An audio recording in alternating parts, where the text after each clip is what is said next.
ফেব্রুয়ারির এই শেষ রবিবার Himalayan district mountaineering and trekkers association আর আইএমএফের মানে যৌথ উদ্যোগে অর্গানাইজ করা হয়েছিল একটা কায়াকিংয়ের ওয়ার্কশপ।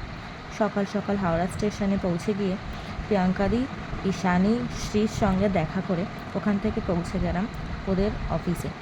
সেখানে গিয়ে দেখলাম অলরেডি ছোটো ছোটো বাচ্চাদের মাউন্টেনিয়ারিং চলছে। ওদেরও আজকে ওয়ার্কশপ ছিল। এই ওয়ার্কশপটা হচ্ছে দুদিন ধরে, স্যাটারডে আর সানডে। তো আমাদের তখন অবধি রেজিস্ট্রেশন হয়নি, আমরা ওদের অ্যাক্টিভিটিসগুলি দেখছিলাম।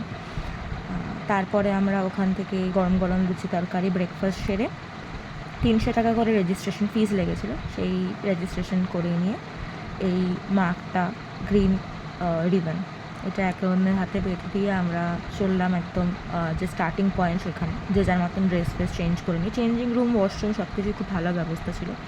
তারপর আমাদের ইনস্ট্রাক্টররা আমাদের ইনস্ট্রাকশন দিলেন how to hold the paddle, ক ধরনের প্যাডেল হয়, ক ধরনের কায়াকিং হয়, কী করে পুশ করতে হবে, পুল করতে হবে, কীভাবে হোল্ড করতে হবে, সব ওনারাই শিখিয়ে দেন ওইটুকু সময়ের মধ্যে যেটুকু সম্ভব, ওয়ার্কশপের মধ্যে যেটুকু পসিবল।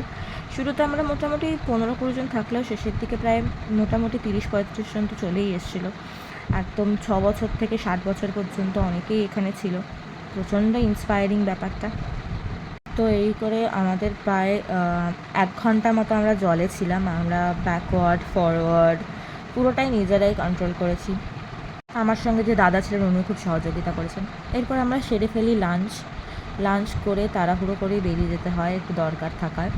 ওখান থেকে একটা মোটো নিয়ে সোজা চলে আসি বাড়ির পথে। ঈশানী আর শ্রী ছিল, ওরাই আমাদের সার্টিফিকেটগুলো কালেক্ট করে ফটোতে পাঠালো। অর্গানাইজারদের অনেক অনেক ধন্যবাদ।